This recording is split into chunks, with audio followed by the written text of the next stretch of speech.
Next slide, please. Okay. All right, so this, I'm gonna have to watch the time very carefully because I could go on forever and ever. But I mentioned before that data quality is really the biggest factor that drives bias into your AI systems.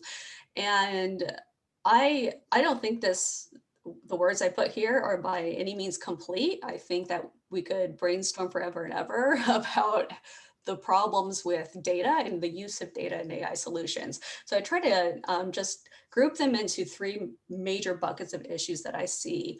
The first one being that data gets used to answer a business question that's outside of its original context. And this is what is called like bootstrapping. You're just working with whatever you have.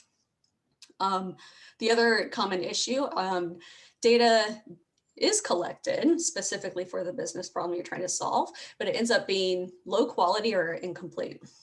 And the third is that the analyst just really fails to prepare the data set sufficiently for use in AI solutions.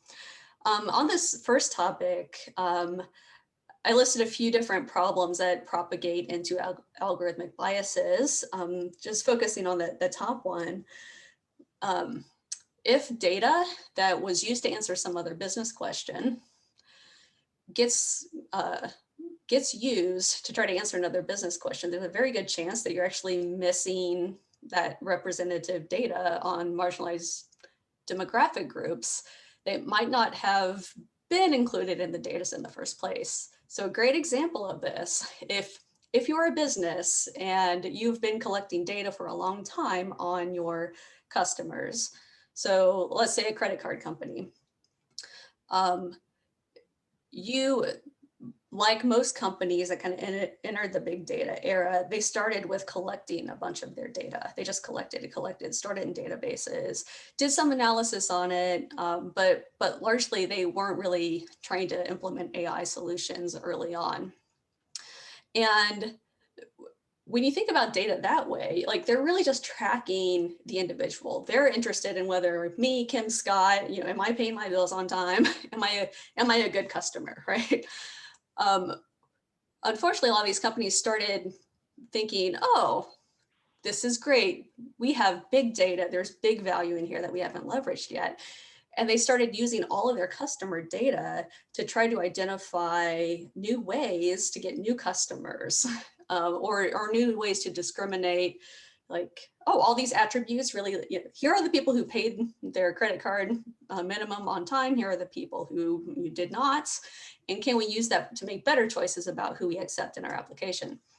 So the problem is there was never any equality before in who they decided to give or to accept. There was a lot of bias and discrimination made against certain communities in the first place. So they never had any data on large demographics of people to know whether they would have paid their bills on time. And so that's the way that data just gets propagated over and over again.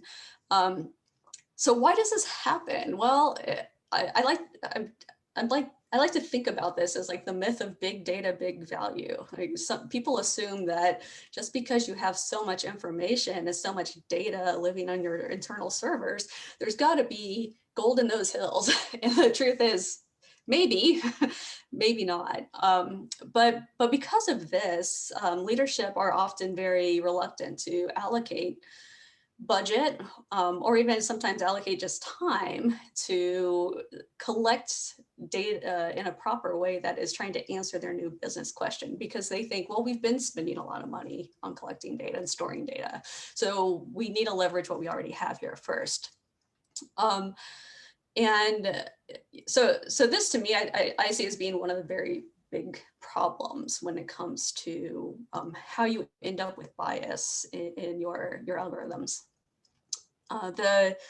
The second one, data being collected with low quality or incomplete, just what happens here is you end up with like just missing data, or you're missing key indicators that were overlooked by the analyst as, like we should really be collecting this information. This piece is going to be really valuable, or you end up with systematic errors or data that's not really representing what's going on in the real world, and is never going to be relevant when you put it into deployment. So why does this happen? So even if you do get a budget to collect data, I would say data collection among data scientists and among the technical contributors within these systems will say that, this work's tedious, it's boring, it's grunt work, it's operational. And maybe even more so, as a community, we're not really incentivized to think of data collection as being critical or important, right? All of the fame and fortune and prestige and upward mobility in our jobs comes from innovation in AI algorithms. And I just think that's hype, really. It's hype around what is important in these systems. But you probably hear time and time again, garbage in, garbage out. And that's exactly what happens when people don't take the care and to collect data.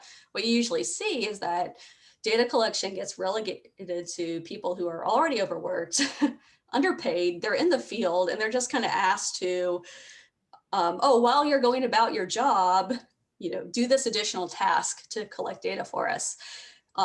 So, they're not terribly incentivized, but even if they are, it's likely like these are not people that have what I would call data literacy skills. They don't understand how data gets used in an algorithm and what it takes to make that data set, of high enough quality to give informed decisions.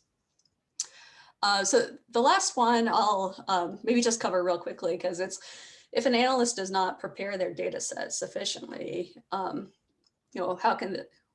can this happen? They're not looking for population biases. Perhaps they're not removing sensitive attributes. And often this comes down to kind of the same problem as with data collection. Where's the incentive, right?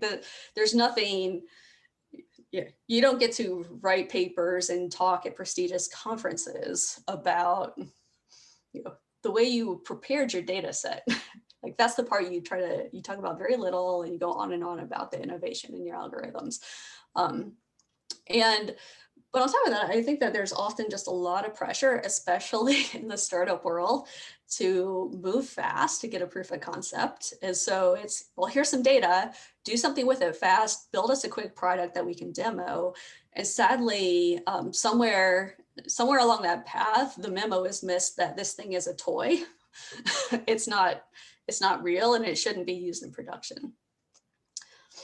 So I could talk to this slide for days, but I know we don't have that much time, so we can just go ahead and move on.